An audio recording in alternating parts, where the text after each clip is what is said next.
Hello, everyone. It's Amber Carlton with Berkshire Hathaway HomeServices Premier Properties. And today we are going to go into real estate basics, episode number 3, third episode. This time I wanted to talk to you about fiduciary duties.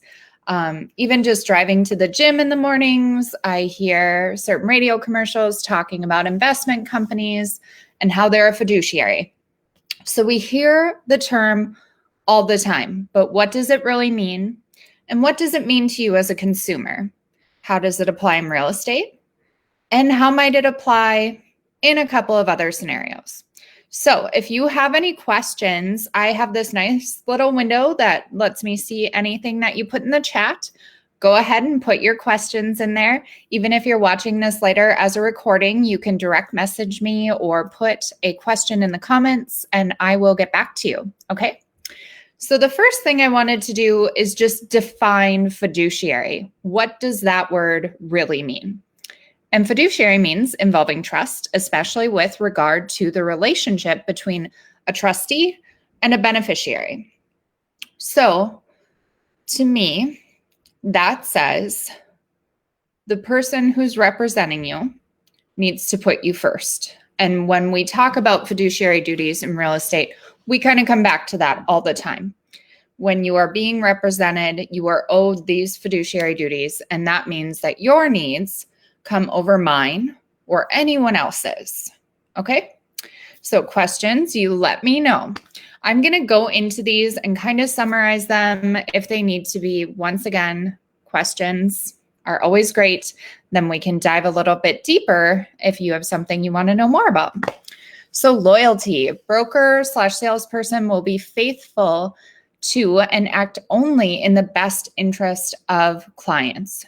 Your needs come first. That's the loyalty aspect. Obedience. Broker, salesperson will carry out lawful instructions of clients. Keyword, lawful.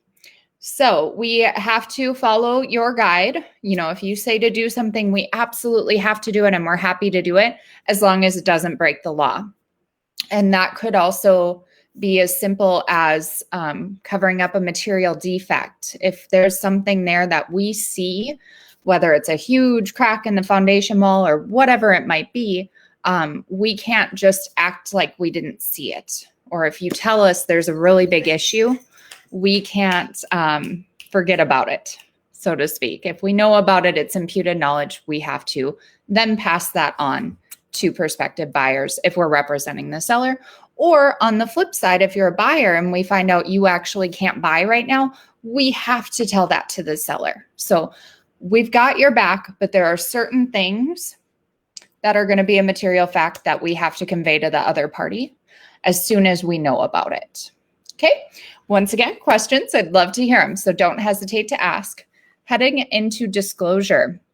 Broker or salesperson will disclose all material facts to clients that they have knowledge of, which might reasonably affect the client's use and enjoyment of the property.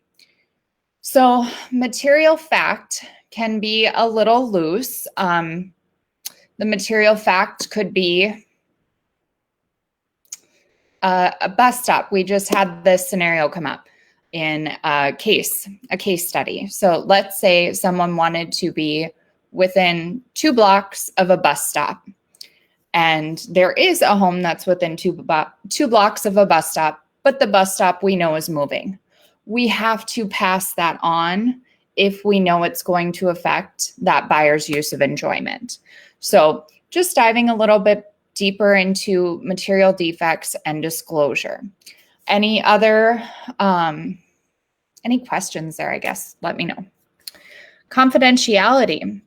Broker or salesperson will keep the confidences of clients unless required by law to disclose specific information, such as disclosure of material defects. We're kind of going back into that exact same thing, back into, if I'm representing the buyer, this is getting away from material defects a little bit, but coming back to our confidentiality. If I have a buyer client and I know that they're willing to pay $5,000 more for that property, I can't tell the seller that. That would be horrible. That's putting my best interests over my clients.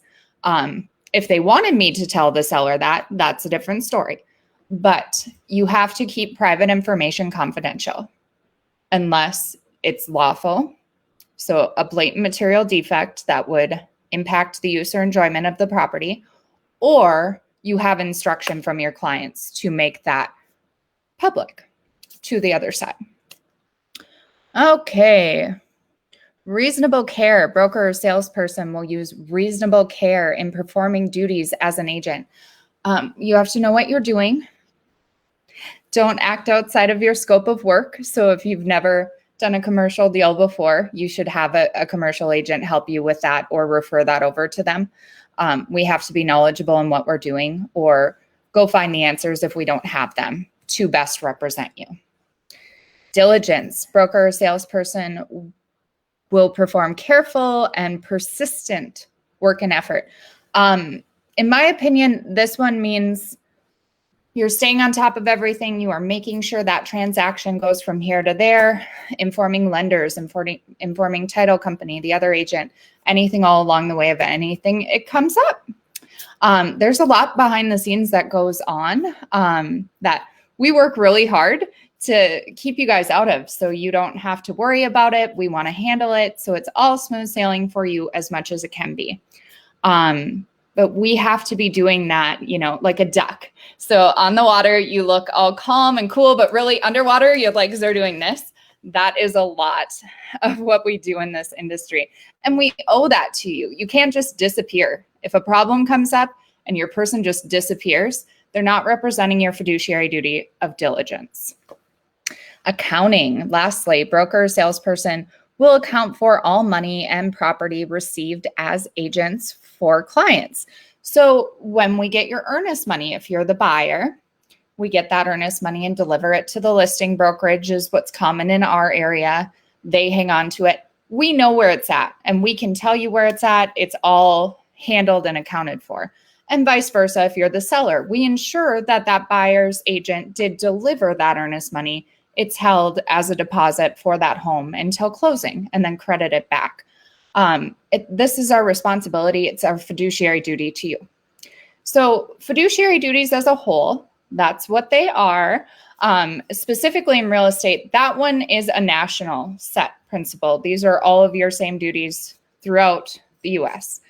Now, when you go to like Merrill Lynch or an investment company, they might vary. They might be the same. I don't know. That one's outside of my scope of work.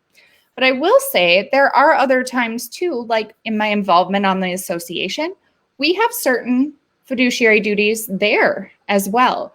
We only have 3: loyalty, let's see here, obedience, and care, I believe. Reasonable care. Yes. So even if you're on a church board or something like that, you might be dealing with fiduciary duties. So I just thought it was a really good topic that we often hear the terms, and it's kind of meaty and kind of legal behind it. So we don't always dive into it. I hope this was helpful. If you have any questions, like I said, even watching the recording later, please DM me or put it in the comments below. Hopefully this helped. If there's anything you want to learn about, let me know. Once a month, I will be doing a real estate basic, just a little snippet diving into our world. Okay? So I'm going to get rid of this. I'm going to show you where to find me. You can connect with me on all of the social media platforms. The vast majority of those are amber.realtor. A few of them are ACarlton Realtor.